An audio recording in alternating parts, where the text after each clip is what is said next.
Next example करते हैं।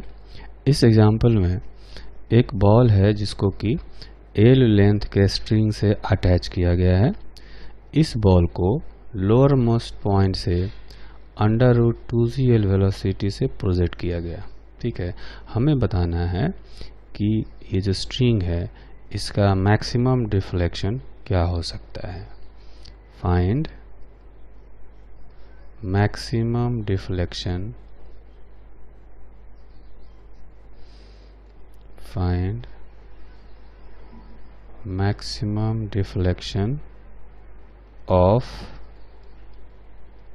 string। तो इसके लिए हम लोग क्या करेंगे कि ये जो स्ट्रिंग है इसका एक्सट्रीम पोजीशन वाला जो पोजीशन है उसको दिखाएंगे।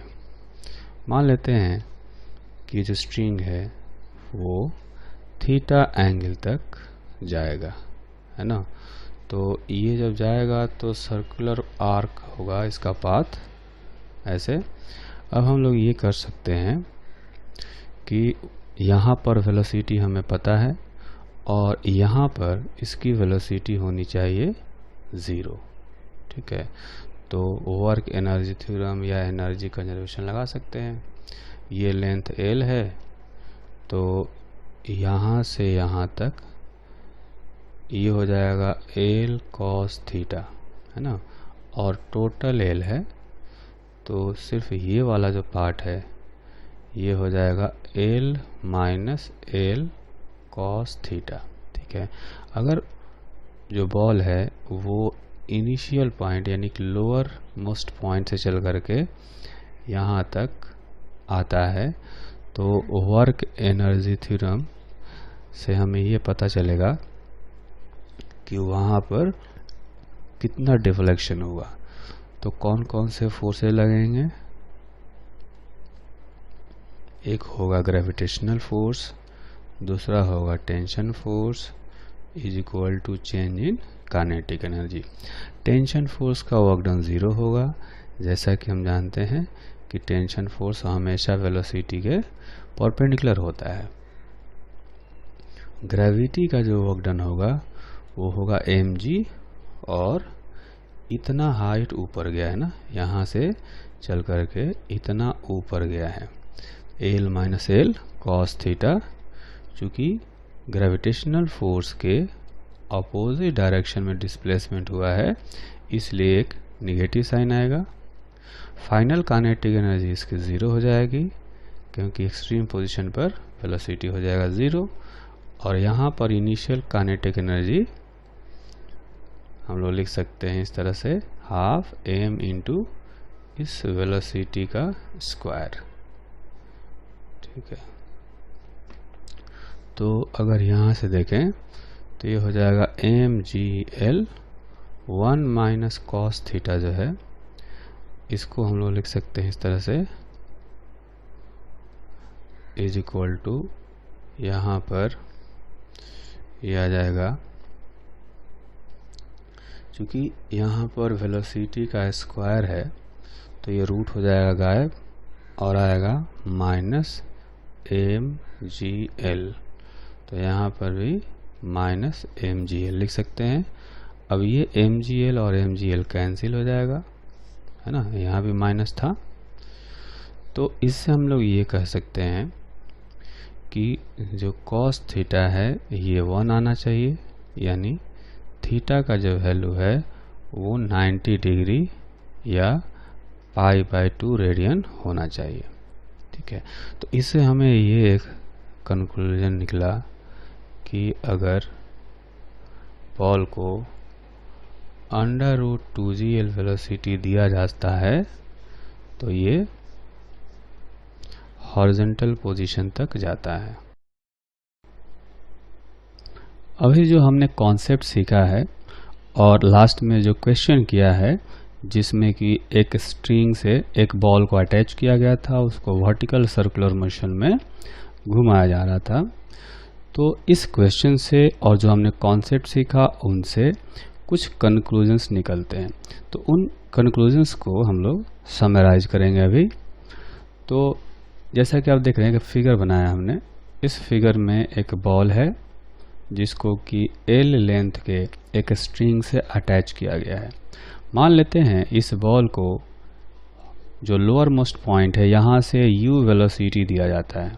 ठीक है, ये u जो है ये है velocity of ball at lower most point.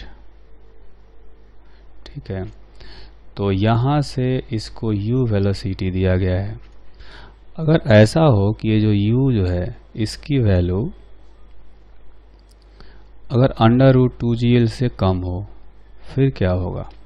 तो अभी जो लास्ट में हमने क्वेश्चन किया है उसमें हमने देखा कि अगर √2gl वेलोसिटी दी जाती है तो हॉरिजॉन्टल पोजीशन तक ये जो स्ट्रिंग है ये जाता है ना। आप देखेंगे यहाँ पर कि इसको हमने √2gl वेलोसिटी दिया था तो ये हॉरिजॉन्टल पोजीशन तक जाता है। थीटा का वैल्यू हमने निकाला था π/2।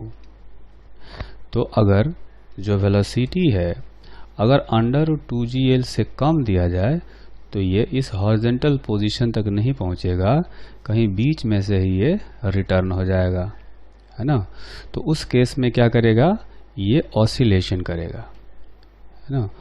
तो इसका ऑसिलेशन होगा कुछ इस तरह से। एक फिगर बनाकर समझते हैं कि ये जो बॉल है ये बिल्कुल सिंपल पेंडुलम जैसा ऑसिलेशन करेगा, है ना। ये एक सर्कुलर आर्क हो गया जिसमें से इसका मैक्सिमम एंगुलर डिफ्लेक्शन जो है ये इसको हम लोग थीटा मैक्सिमम कह सकते हैं। इधर भी उतना ही एंगल तक डिफ्लेक्ट होगा। ठीक है, तो ये बॉल है, इसका मैक्सिमम एंगुलर डिफ्लेक्शन जो है थीटा मैक्सिमम ये π/2 से छोटा होना चाहिए, 90 डिग्री से कम होना चाहिए। 90 डिग्री तब होता जब √2gl वेलोसिटी दी जाती। यहाँ पर जो वेलोसिटी है वो √2gl से कम है। तो कह सकते हैं कि ball will oscillate with angular amplitude, इसमें लिख सकते हैं angular amplitude which is theta maximum less than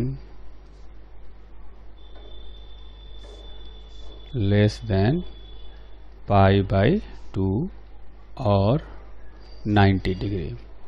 तो इस तरह से ये ऑसिलेशन करेगा। जहाँ पर इसका एक्सट्रीम पोजीशन होगा, जहाँ से ये रिटर्न होगा, इसको कहा जाता है एक्सट्रीम पोजीशन। ठीक है, तो एक्सट्रीम पोजीशन से जब ये लौटता है तो वहाँ पर टेंशन ज़ीरो नहीं होता है, लेकिन वहाँ पर वेलोसिटी ज़ीरो हो जाती है। ठीक है, यहाँ से क्योंकि इसको रिटर्न होना है तो यहाँ पर इसकी वेलोसिटी ज़ीरो हो जाएगी, लेकिन स्ट्रिंग में जो टेंशन होगा ये नॉन ज़ीरो होता है। कारण इसका ये है कि इसका जो इस पर जो वेट लग रहा है, जो mg फोर्स लग रहा है, इस mg फोर्स का एक कंपोनेंट आता है रेडियल डायरेक्शन में जो कि इस स्ट्रिंग को टाइट रखता है, और इसलिए टेंशन यहाँ पर ज़ीरो नहीं होता है। ठीक, इसमें दूसरा केस ये हो सकता है कि जो इनिशियल वेलोसिटी है अगर ये √2gl के इक्वल हो, तो जैसा कि हमने अभी देखा था कि अगर वेलोसिटी √2gl दिया जाए तो बॉल जो है हॉरिजॉन्टल पोजीशन तक जाता है ना। तो फिगर में ऐसे समझेंगे, ये जो बॉल है ये फिर से ऑसिलेट करेगा इस सेमी सर्कुलर पाथ पर। इस बार इसका जो एंगुलर एम्पलीट्यूड है, एंगुलर एम्पलीट्यूड कहते हैं जो मैक्सिमम डिफ्लेक्शन होता है इसको, ये इस बार π/2 हो जाएगा, इधर से भी π/2 हो जाएगा। तो ये कहा जा सकता है कि ball will oscillate with maximum angular amplitude equal to π/2 और 90 डिग्री। इस बार एक्सट्रीम पोजीशन जो है यहाँ पर है ना। तो एक्सट्रीम पोजीशन पर क्या होगा, यहाँ पर टेंशन भी 0 होगा और वेलोसिटी भी 0 होगा। ठीक, इसके बाद थर्ड केस आता है। थर्ड केस में हम लोग ये कह सकते हैं कि if u is greater than √2gl and less than √5gl। ठीक है, तो आप देखेंगे कि चूंकि √2gl से वेलोसिटी बढ़ा दिया गया है, तो क्या होगा कि जो पार्टिकल है वो हॉरिजॉन्टल पोजीशन को पार कर जाएगा, और चूंकि √5gl से कम है तो ये सर्कुलर पाथ को कंप्लीट नहीं कर पाएगा, कहीं ना कहीं ये बीच में से ही रिटर्न हो जाएगा। ठीक है, तो इसको हम लोग एक फिगर से समझते हैं। इसको नेक्स्ट पेज में एक फिगर बनाते हैं, है ना। तो फिगर में हम देखेंगे कि ये जो बॉल है, ये बॉल है, इसको हमने u वेलोसिटी दिया, तो इस तरह से ये सर्कुलर पाथ को फॉलो करता है, लेकिन हॉरिजॉन्टल पोजीशन के ऊपर ये कहते हैं हम लोग इसको मिडिल पॉइंट, है ना। तो मिडिल पॉइंट और ऊपर आता है हाईएस्ट पॉइंट। तो चूंकि वेलोसिटी जो है, वेलोसिटी लेस देन √5gl है, इसलिए ये हाईएस्ट पॉइंट तक पहुंचेगा नहीं, कहीं बीच में ही पाथ को ये छोड़ देगा। जब √5gl होता है नीचे से वेलोसिटी यहाँ पर, तब जाकर के सर्किल को कंप्लीट करता है। लेकिन यहाँ पर जो वेलोसिटी दिया गया है वो √5gl से कम है, तो इधर बीच में से ही कहीं पाथ को छोड़ देगा। लेकिन साथ में ये भी कहा गया कि जो वेलोसिटी है वो ग्रेटर देन √2gl है, यानी मिडिल पॉइंट को ये क्रॉस करके तब पाथ को छोड़ेगा। तो इसमें ये कहा जा सकता है कि जो बॉल है, ball leaves the circular path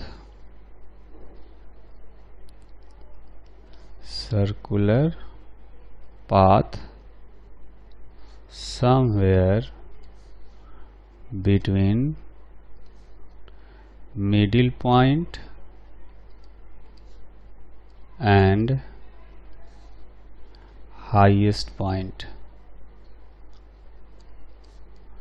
ठीक है, तो मिडिल पॉइंट और हाईएस्ट पॉइंट के बीच में ये सर्कुलर पाथ को छोड़ता है एंड फॉलोज पैराबोलिक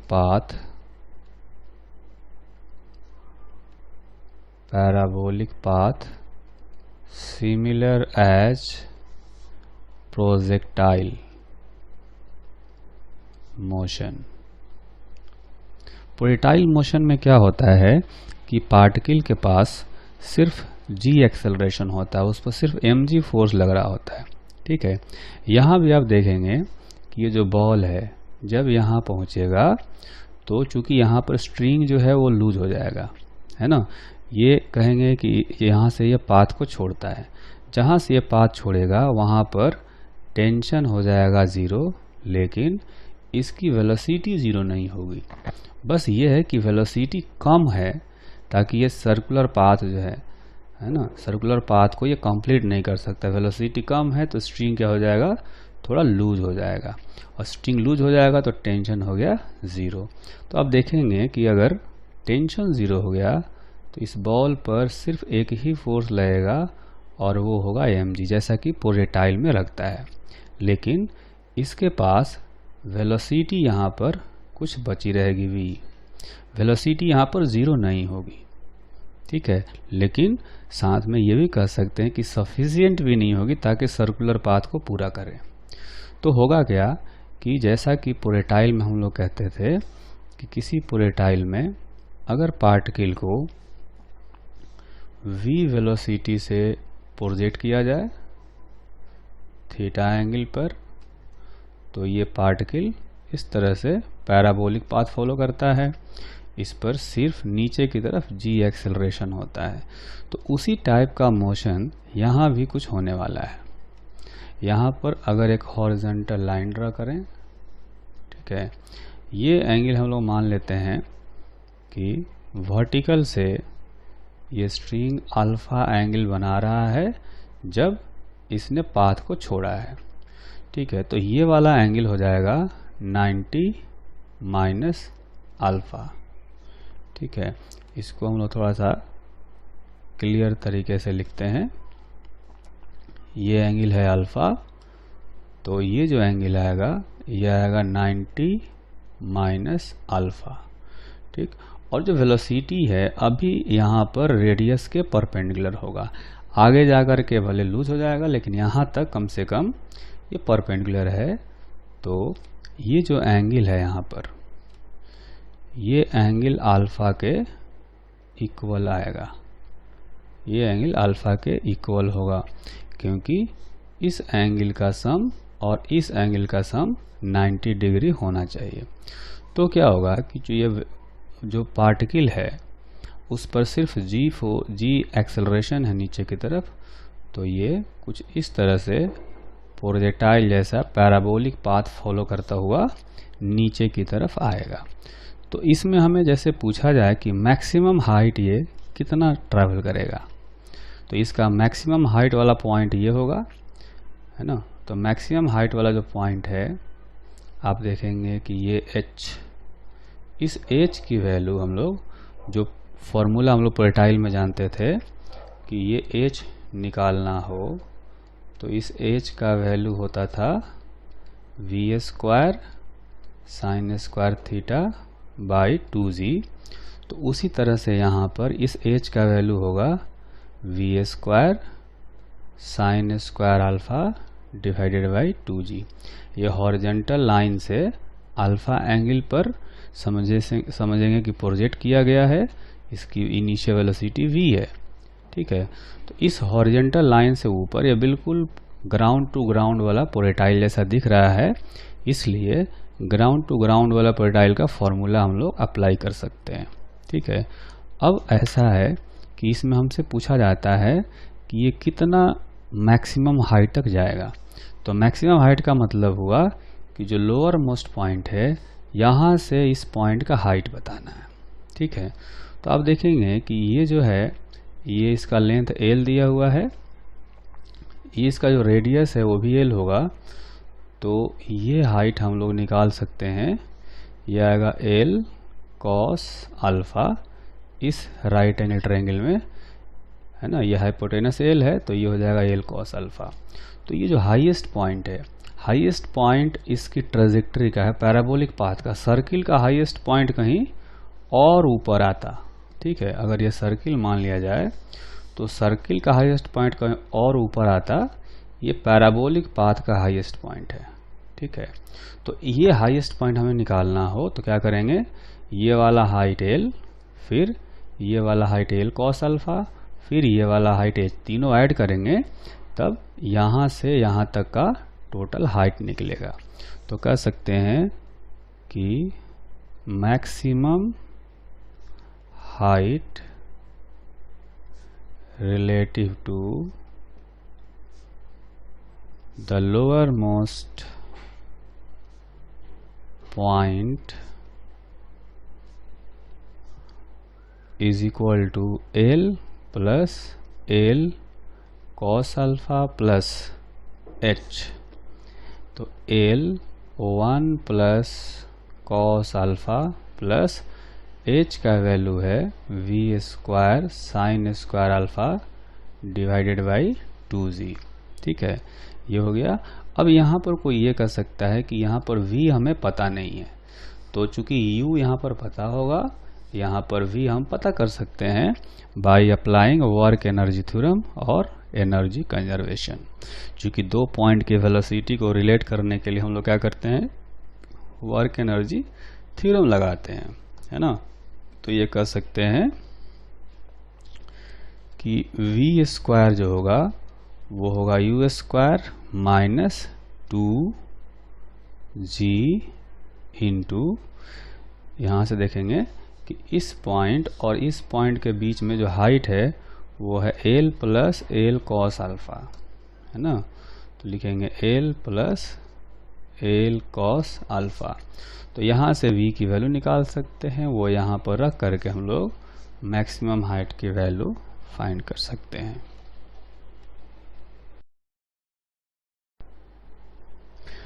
अब हम लोग नेक्स्ट एग्जाम्पल करते हैं। इस एग्जाम्पल में हम लोग केस वही वाला लेंगे जिसमें कि एक स्ट्रिंग है L लेंथ का और उस स्ट्रिंग से एक बॉल अटैच्ड है और ये वर्टिकल सर्कुलर मोशन कर रहा है, ठीक है।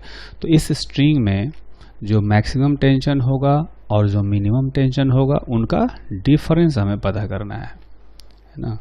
क्वेश्चन ये है, find the difference between maximum and minimum tension,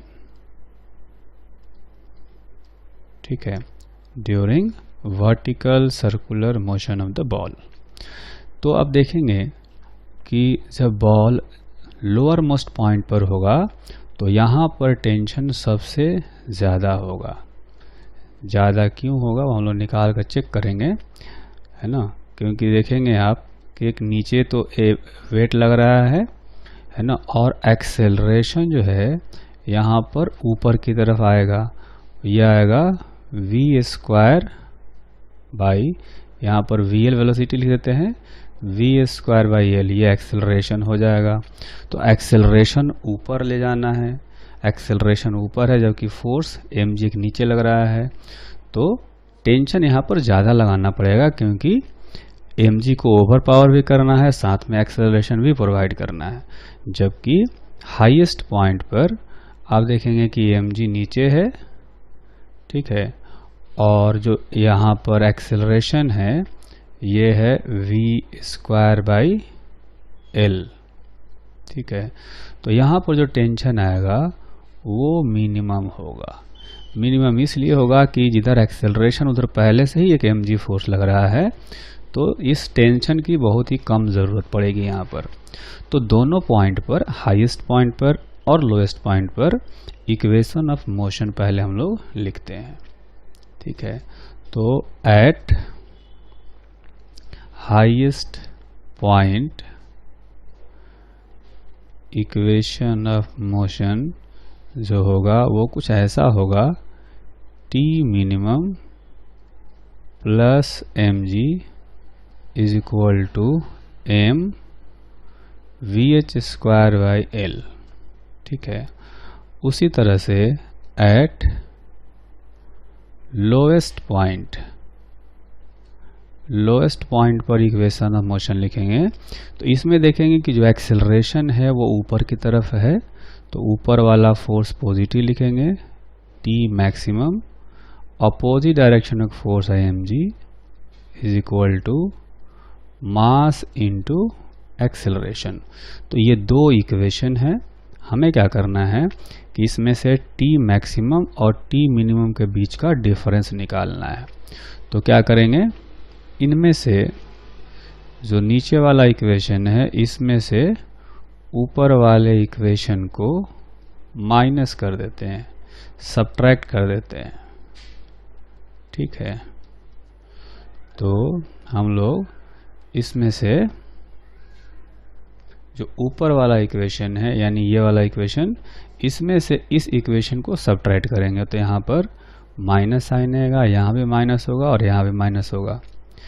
तो लिखा जा सकता है कि T maximum minus T minimum minus 2mg is equal to m/l VL square minus VH square. तो इसको थोड़ा सा सिंप्लीफाई करें तो T maximum minus T minimum is equal to 2mg plus m/l VL square minus VH square. इसको equation 1 लिख लेते हैं। अब हम लोग क्या करेंगे, पहले इसकी वैल्यू निकालते हैं। यहाँ पर जो वेलोसिटी होगा VH और जो लोअर मोस्ट पॉइंट पर वेलोसिटी है VL, इन दोनों को रिलेट करते हैं। तो रिलेट करने का जो तरीका है वो हम जानते हैं कि वर्क एनर्जी थ्योरम से आता है या एनर्जी कंजर्वेशन से आता है। तो वर्क एनर्जी थ्योरम लगाना ज़्यादा आसान है, तो हम लोग ऐसे करेंगे, बाय वर्क एनर्जी थ्योरम। ठीक है, इसमें हम लोग ऐसा करते हैं कि जो ऊपर वाला पॉइंट है इसको मान लेते हैं इनिशियल पॉइंट, और जो नीचे वाला पॉइंट है इसको मान लेते हैं फाइनल पॉइंट। तो जब ये बॉल यहाँ से 12 डिस्टेंस नीचे जाएगा तो ग्रेविटी का जो वर्क डन होगा वो होगा mg इंटू 12, और टेंशन फोर्स कोई वर्क नहीं करेगा, तो ग्रेविटी का वर्क डन इतना आएगा is equal to change in kinetic energy. Final kinetic energy half mvl square और initial kinetic energy half mvh square. ठीक है, इस तरह से लिख सकते हैं, क्योंकि इसमें देख सकते हैं कि जो VL है ये फाइनल वेलोसिटी है और VH इनिशियल वेलोसिटी है। यहाँ पर इनिशियल हमने ये वेलोसिटी लिया है और फाइनल ये लिया है, इनकी वैल्यू यहाँ पर रख दिया। तो इसमें से अगर हमें निकालना हो VL square minus VH square, तो आप देखेंगे कि आ जाएगा 4 इंटू G इंटू L। ठीक है, ये आ जाएगा। अगर इसको इक्वेशन नंबर 2 मान लिया जाए और इसमें से VL square minus VH square का वैल्यू यहाँ पर सब्स्टिट्यूट कर दिया जाए इक्वेशन 1 में, तो हम लोग T maximum minus T minimum की वैल्यू फाइंड कर सकते हैं। तो ये आएगा 2mg प्लस m/l, इसकी वैल्यू यहाँ पर आई है 4gl, तो 4gl रख देते हैं। तो यहाँ से देखेंगे कि l और l कैंसिल हो गया, तो ये आ गया 6mg। तो इसका मतलब ये हुआ कि T maximum minus T minimum is equal to 6mg आया है ना, और ये कांस्टेंट है, is equal to constant and independent of VH and VL। मतलब हाईएस्ट पॉइंट पर कितनी वेलोसिटी है, लोएस्ट पॉइंट पर कितनी वेलोसिटी है, इससे इंडिपेंडेंट है ये, है ना। ये जो मैक्सिमम टेंशन है, जो मिनिमम टेंशन है, इसका डिफरेंस हमेशा 6mg ही आएगा।